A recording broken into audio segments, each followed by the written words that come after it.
Crystal's back on the show to talk about what she did after her big Amazon exit last year and how she started a new brand this year with other people's money, and she gives us her best sourcing tips and more. How cool is that? Pretty cool, I think.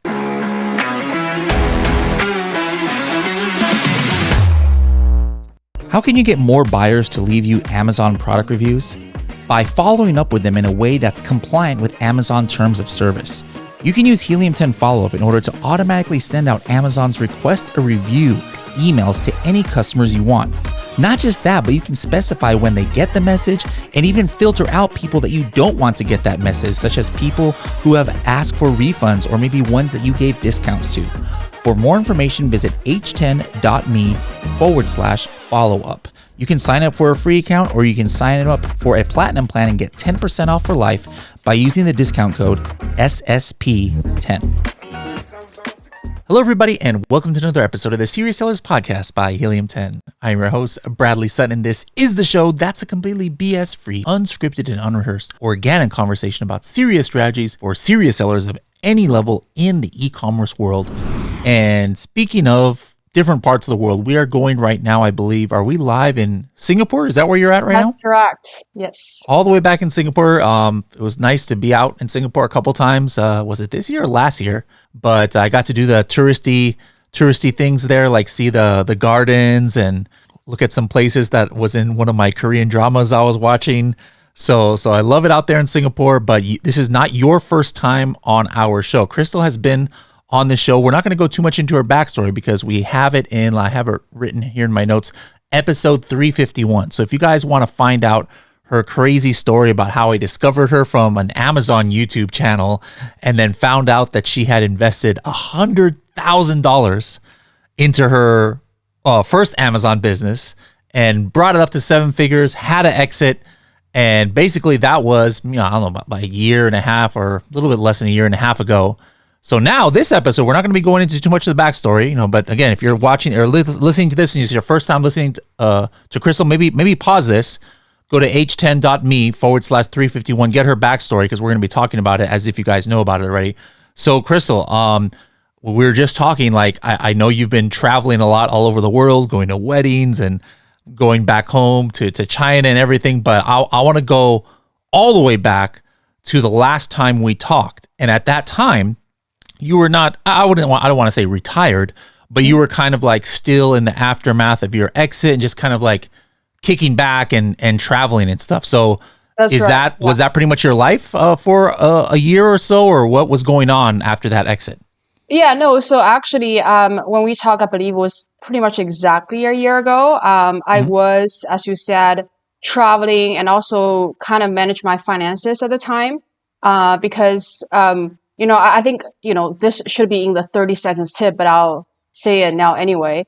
I think once after you have an exit, it's actually better to have a plan before you even exit it, just because otherwise you're going to find yourself in a situation. And now this is not just for me. Like I heard other sellers saying the same thing.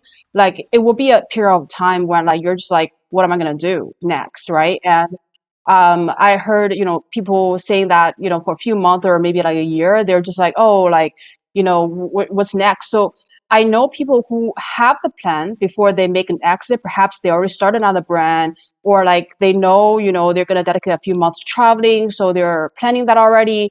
Like I felt like that will make your time a lot more productive. And I didn't do that. So like I kind of regret it now. And another part that I should say, like I just didn't know, was like how much hassle it goes into manage your finances, because after you have an exit, like you kind of need to decide where do you want to put the money into, right? So like that also took some time for me to like figure out like how should I allocate, invest this and that. And I would say like, doing business and investing is completely 2 different ball games. Some people hire, professional investment professionals for them. Like it's funny because I actually have my CFA. I used to work in an investment bank, but when it comes down to your own money, you still think about it differently. And you are so much more like risk averse when it's your own money. So I felt like that is actually worth some time into it. But I just unfortunately like underestimated how much time that it would take. So it took me a few months to kind of get my things together. And I was traveling, I think in Europe, in France, going to, weddings. I think I was in New York, San Francisco. I was in Vegas for the Prosper show. So I did a lot of traveling then. But then around August, I started to preparing for my second brand. So this time around, I did a little bit differently. So last time I completely bootstrapped it, which means I used 100% of my own saving. But this time I actually looked for investors. So I talked to VCs, like I talked to individual investors, family and friends. So like I actually, this time around, I'm using other people's money to, Well, let me stop you there and ask you about that, because the first time that was, I mean, that you had already a lot saved up. Now you had to exit, so you actually had, I would even imagine, more cash. Why the decision to use OPM, other people's money, instead of your own, like the first time? The thing is, I could, right? But then I was kind of more thinking about exploring different options. And then I was thinking, I wasn't sure what kind of values investors might add, kind of what kind of perspectives they might give it to me. And, like, would they take me to a different height? So that's what I was thinking, kind of, because a lot of friends around me, I mean, to be honest, I'm a rarity. Like, most people I know, they start business with VCs or like other investors. So that's why I was thinking, okay, maybe I should also explore that as well. But I'm not going to tell you about conclusion after that, but that's kind of what I was thinking in my head. So that's why I kind of spent a month just talking to different investors and see what they think, etc. How did you approach that? Like, are these people that were already in your network, or did you go to some kind of like website where you can meet them, or networking events? How did you meet these people? I think those are mostly kind of in my network, or like friends, or like, people introduce me to people. I think that, if I'm not mistaken, when it comes down to investors, it's much harder to cold call. So like, if you got referred by other people, and then they already kind of, you have that weak link. It's much better to get the funding from them, and kind of build that trust. And also you can like gonna sit down and talk about it in person, like maybe have a cup of coffee together. Like, it's all about trust, right? For Sure. these kind of relationships. These were people, outside, I'm assuming maybe outside of the Amazon world, mainly. Yes, yeah, they're. So did they think like what's their? I'm just curious, like what's the impression of these these hardcore maybe investors, Yeah. but had no experience on Amazon? You explain how Amazon works. Like, are they like, what? Are you serious? Like, or did they pretty much know the game?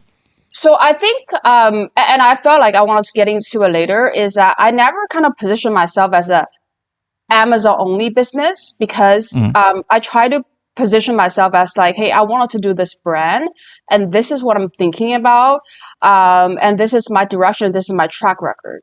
So I think if you were only talking about Amazon, then most investors these days think about aggregators, and aggregators, let's be honest, like, they don't, a lot of them failed.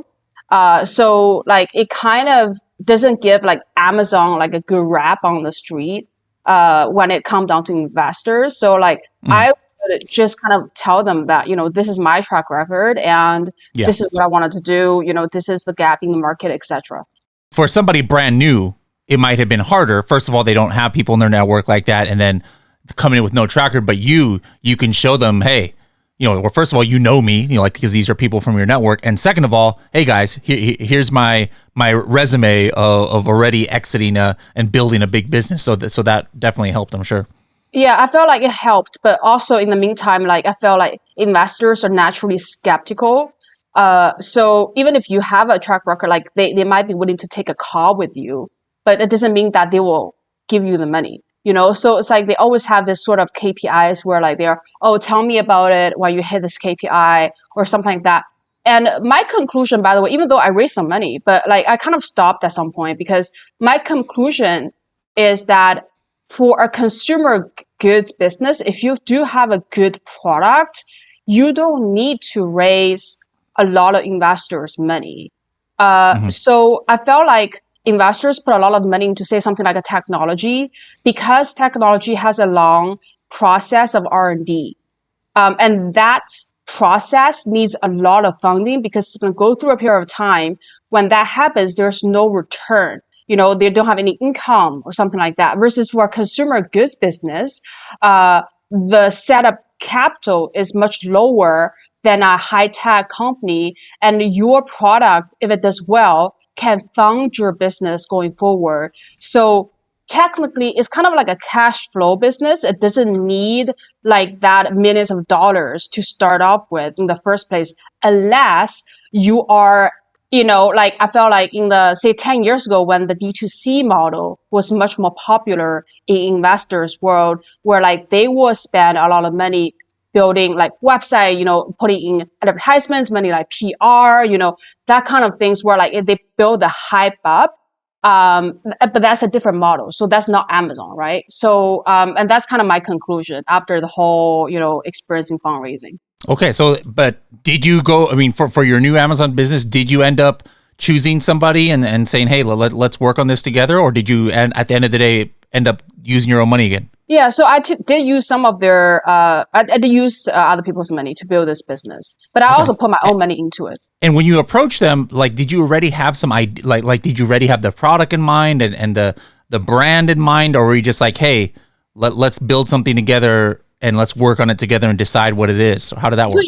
it's funny because I felt like, we're talking about there's different rounds in this world, right? Like we're talking about this like very early like angel round and friends and family round, like just super early, right? So I felt like for that round, it's really just like people's faith in you. Because if you're Mm-hmm. talking about like seed round or like Series A, you already have a product and you have some like product market fit, you can show traction. It's a completely different topic. Because people was then start to see a track record of this business, like, oh, this is a product, this is how market reacts to it. But like when I first started off, like had a rough idea of like what I wanted to do. And I have a rough idea of like what my product's gonna look like, but I had nothing, like I hadn't really built it. And I was just like, okay, guys, this is what I wanted to do. So that was a very different conversation. I felt like people kind of bet on me because like they believe in me. And obviously I pivoted at the idea later. So yeah, it's interesting, like to go through the Hmm. process. All right. So, actually, no, I didn't remember this. But I was looking at the notes that our podcast director Mel prepared, and one thing you had mentioned in the last episode or the last year's episode was you were perhaps thinking if you were going to start another Amazon brand, you wanted to do something that was either consumer goods or something that actually had dealt with like mental health. Uh, did you end up going that direction or what? Yeah, so it's funny because I actually looked hard along into the mental health business and I tried to like kind of merge these two together where like I have a consumer goods business in mental health. And I honestly, like, this is what I discovered. Okay. Like, you can do a consumer goods business, like the old D2C model, where you have this amazing product. It's on Shark Tank, it's on Kickstarter and, whatever, right? Like the weighted blanket in like 2010, 10 years ago, where like they raised like $5 million, the first, like, when they first got money from Kickstarters. Or you can do an Amazon business. And it's really hard to kind of merge these two together because the way to think about like a groundbreaking product idea and kind of do a lot of R&D in it, that is like the Shopify business, right? And kind of create that desire and demand in the market, or that you just follow the market demand, which you see on Amazon. And the way to think about these two and the abilities you use is also different. So for Amazon, it's a lot more, data analysis, like profit and loss analysis, and like do some incremental innovation. But you go with the market demand. And the other one is like you completely just created, right? Like you are like, okay, like I want the market to have this product. It's amazing. So I felt like in my mind at the time, like I wanted to do mental health, but the products that, like the market demands in the mental health space in terms of physical product, it's so limited. Like mental health is always like a service and is extremely customized to each and every one of them. I have looked into Amazon, and there's some products like, for example, focus on autism, right? A very niche market, but like it's a good market, but it's very limited. So at the time, I was like, okay, like I needed to broaden my hypothesis if I wanted to play the Amazon game. So that's why I started expanding to wellness and beauty. So like not just mental health, but like more kind of wellness and alternative heating methods. But that's like kind of a technology device products, right? So I end up going that route. So I end up, I did create something like that, but it was just not like, strictly in mental health. Now, again, last year, the crazy stat from your episode was that, regardless, it was your money, but regardless of whose money it was you had invested $100,000, into the company. This year, you like you said, you got, some investors, but overall, regardless of whose money it was, how much was your initial startup cost this time around? Was it also, did you also do a crazy 6-figure investment like that, or did you start with less? I have so the $100,000 investment I did at the time, that was the first year's investment. So which means those are the money I put in like over the time in the first year, right? So some of Oh, it wasn't. I thought it was like 100,000 before you even had oh one sale or I something. did Okay, I was about that. That was why it was crazy to me. I was like, what in the world? yeah, Okay, but I did put that $100,000 aside. Like I yeah, didn't touch yeah, it. So I was like, okay, yeah. this is money for the business, right? Like I'm gonna starve myself before I even use that money. So like that's kind of the spirit behind it. And this time around, like it's the same thing. I put in like I would say a little bit less than that, but like so far, but still quite a bit, into the business. All right. So, what? When did you actually launch the product? Like what month? Yeah, so I officially is launched this year in January. It Okay. started in January. It's a bit of a tricky category because it's like kind of linked to medical device. So I got a lot of like, the restricted product, and it got taken down again. So a lot of that kind of delayed the product launch.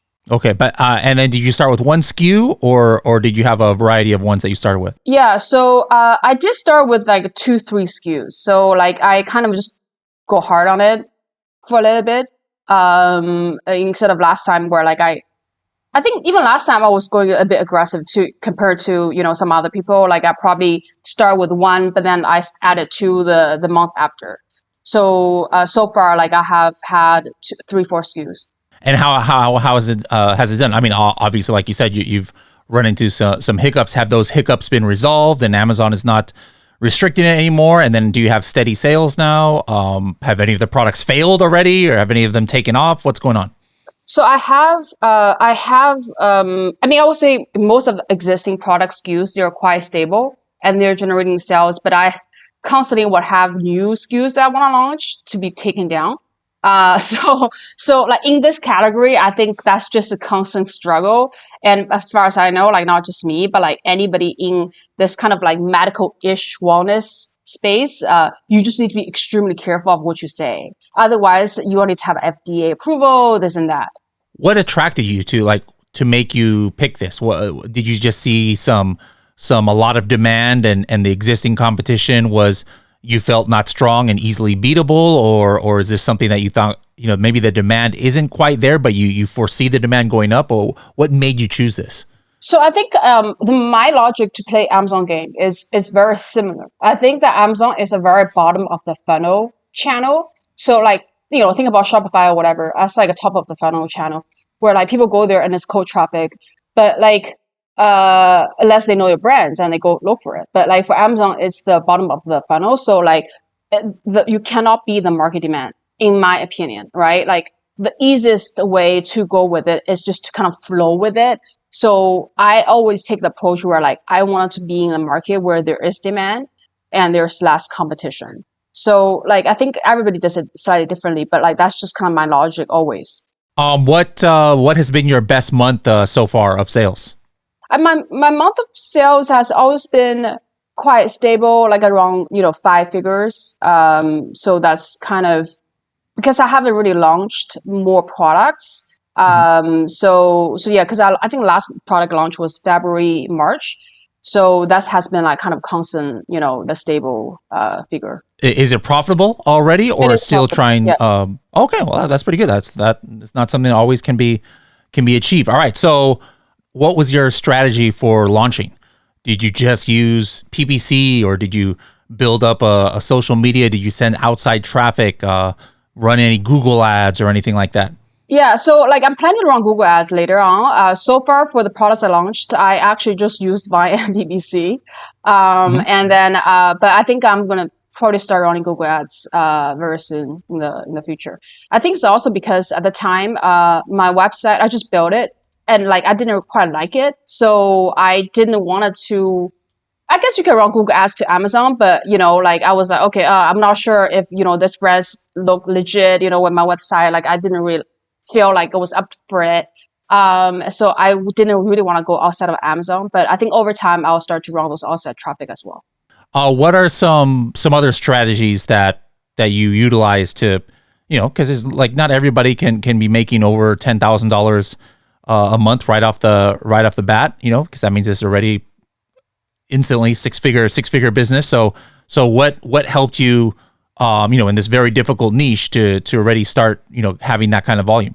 First of all, like I always tell people, and I would actually like to, talk to you about, some insights I've noticed in my for your recent trips in Vietnam and China, talking to Amazon sellers there. But I think, and this is what I tell them, by the way, is that like your product in Amazon business, we're not talking about the Shark Tank, whatever, like Shopify business. In Amazon business, products 80% and the rest is 20%. If you have a great product and in terms of it meets the market demand, and the rest of things are like not as good, it doesn't matter. People are still going to buy a product.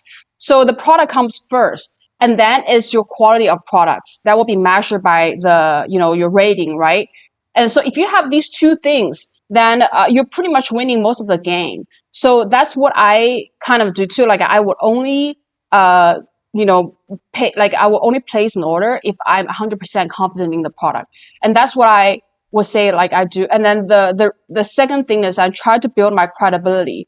For these kind of Yeah. niches, it's very important to have credibility. We're going to close the episode with just a bunch of strategies from you of what you've learned in these last couple of things. But before we get to that, I actually, I didn't do this last year, but my big thing this year is talking to people about what they do for mental health. And you're somebody who can appreciate that. So, I tell people like, hey, it's important to have hobbies as an entrepreneur. It's important to know when to take it easy and have an escape.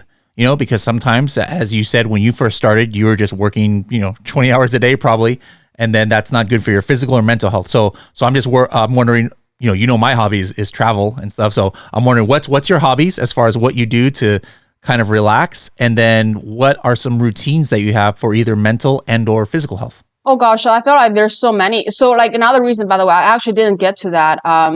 But this year I have also spent a ton of time developing my own like personal self. So like the kind of time where like I used to spend on my business, now I took a lot of them back, just to kind of work on myself, right, internally. Uh, and we can talk about this for like another like 2 hours, but my philosophy is that at some point, like, money is important, but like, it's not going to buy you everything. And then like, when I first started Amazon business, I saw the sales, I was, oh yeah, it's so great. But now I see the sales, sometimes it's good, sometimes it's bad, but I don't want to get too carried away by the money, because it doesn't give me the same amount of joy as it used to anymore. So like, I felt like you needed to look inside of you and be like, what makes me happy? And money isn't the answer. It's never will be. And there's nobody can give you the answer other than yourself. So I felt like that self development is so important. So there's a few things that I do. Like, first of all, I also write about, topics on, self-esteem for Asian, because I think that Asian as a community, like we lack self-esteem because of the, everybody wants us to be perfect. Let's face it, growing up, with Asian parents, they're so strict, at the education system and everything. So like, it's really hard for your mental health. You never feel like you're good enough. So I write about these topics. In a way, it's also like self meditation for myself, where like I reflect on the topic, and it's just so healing. So that's one thing. Like you talk about those things, on TikTok and stuff like that. Like on LinkedIn, I write about those things. So that's kind of my hobby. But also, I meditate almost every day. Like I have done hundreds of meditation sessions for the last 2 to 3 years. And I also read a lot of books, spiritual books, ranging from Buddhism to, to mindfulness, to like some kind of medical, books in the medical area. And I have my own, like obviously I have my own therapist, but I don't just use one therapist.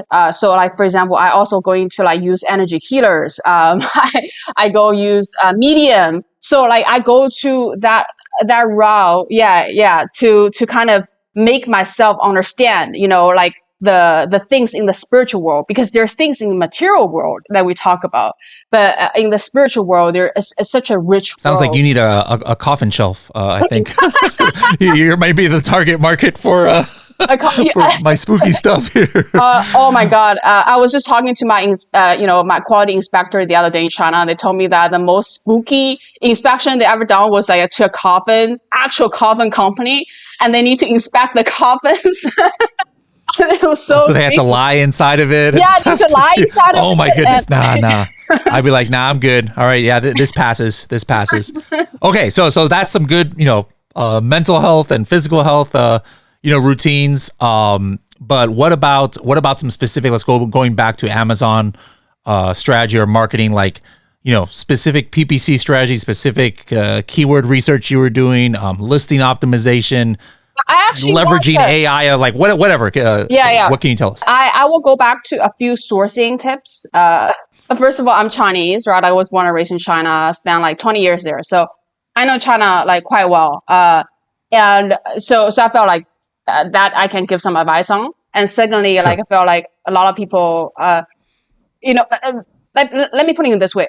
A few days ago, like I was talking to Amazon itself, and they said that they couldn't find good sourcing service providers. And now, if you do sourcing, like you probably need to listen to this because they need it. But anyway, so sourcing, I felt like it's an area where like a lot of people struggle with themselves, especially if you're individual sellers.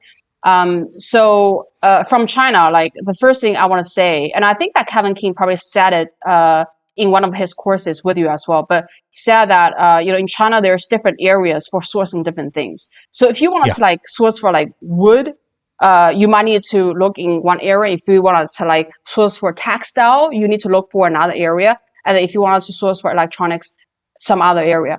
So that's 100% true. And sometimes, a lot of times, those materials and those products are like actually concentrated in one city.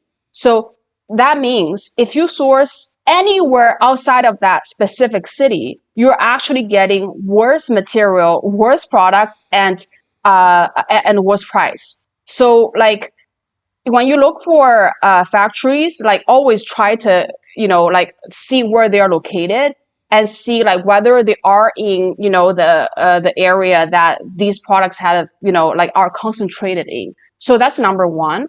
And number two is that be careful when you use sourcing agencies, because before, like I actually used one myself. Like now I do a lot of my sourcing myself, but or if I need help from another sourcing person, I use somebody who I trust.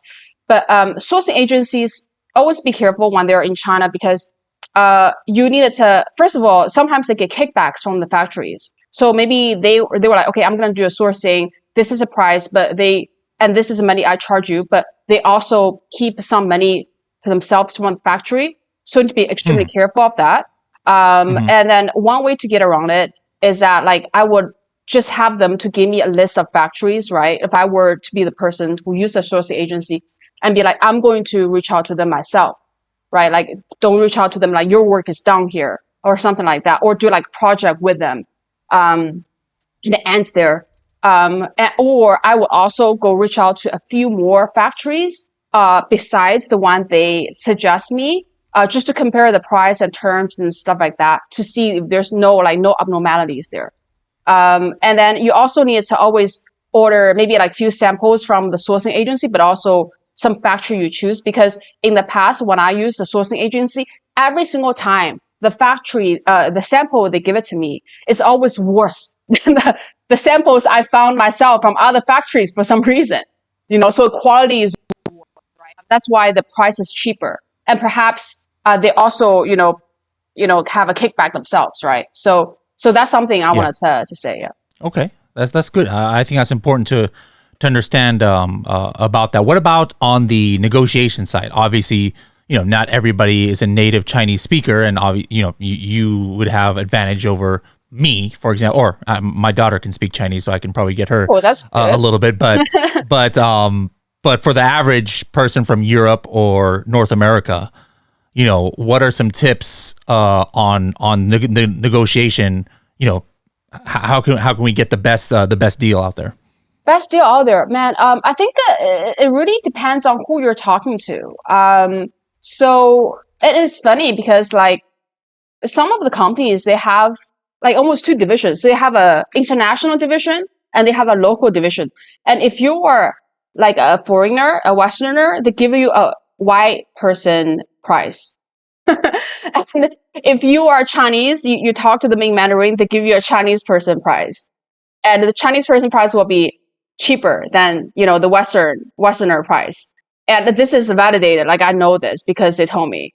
So I felt like, it's obviously better to have somebody negotiate on your behalf who's Chinese, right? If you trust them, right? Because, just based on what I just told you about the sourcing agency thing. But also another thing is from my own personal experience, there's certain times there's benefits to use a trading company. Like people always say that, oh my gosh, I don't use a trading company. Like I don't understand why, because trading company can give you such a good service that if you just negotiate directly with the factory, they're never going to give it to you because of, like something that I mentioned before, like how, they don't see you as like the Chinese person price or something like that. But the trading company sometimes can negotiate on your behalf much better payment terms that you can, like, so for example, if you were to only negotiate on your, with the factory yourself, you can probably get like a best case scenario, like what, like a 2080 or something that you need to pay like 100% before, ship out your products. But if you go with a trading company, sometimes they can give you a better payment terms, which extends beyond, after you have shipped out the products and maybe like 30 days, 60 days, something like that. Because they have, perhaps other clients that they represent as well. So they can negotiate together. And they also have that existing relationship with the factory that you don't have.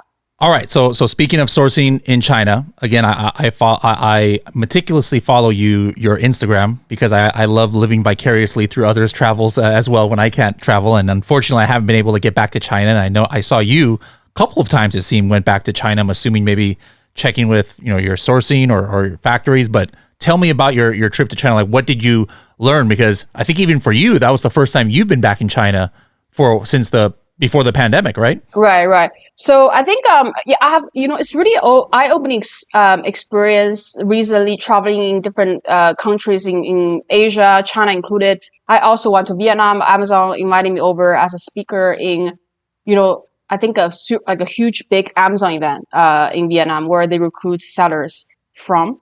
And also got to speak on behalf of Amazon China in Shanghai to the business there. So I got to see, a lot of different businesses, e-commerce businesses and consumer goods businesses in China and Vietnam. And it's such an eye-opening experience. And I felt like it's two different worlds, right? Like China and the US. So first of all, China is going through a transition. So first, a lot of people are thinking, like made in China cheap stuff, like they have made a lot of money on Amazon in the past 10, 15 years because they are the supplier of the products, right? So think about Amazon in 2012, if you can sell a piece of cloth or like a mop or something, you make a load of money, right? Because they need those products. They had no products. And then the Chinese people make those products, right? So if they knew the opportunity on Amazon, they would make a lot of money. So that's how they did it in the past 10, 20 years. But now they are forced to transition because they no longer will have the product advantage going forward because first of all, a lot of manufacturers are transitioning into places like Vietnam, Mexico, etc. So things are going to be no longer made in China. In fact, I think yesterday India is going to be the first country outside of China to make iPhone.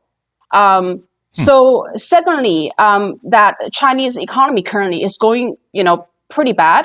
There might be a deflation risk in China. So the businesses in China are also they're getting less orders from foreign companies. Their domestic economy is not doing as well. They're trying to find ways to expand their overseas businesses because it's not as competitive as domestically. And now how can they compete? They need to look for ways to build proper brands. So China now is in Japan in 1980s, where it was transitioning from made in Japan cheap stuff to made in Japan brands. So they're going through that transition as well. I believe that in the future, the competition you see from China is not going to be those let's go on a price war kind of competition. It's going to be a stronger competition. And they're also going to be building, Western oriented brands. So that's my observation there. Interesting. Now, just in general, you were crushing it on Amazon, 2021, first part of 2022. Now we're, middle, second half of 2023.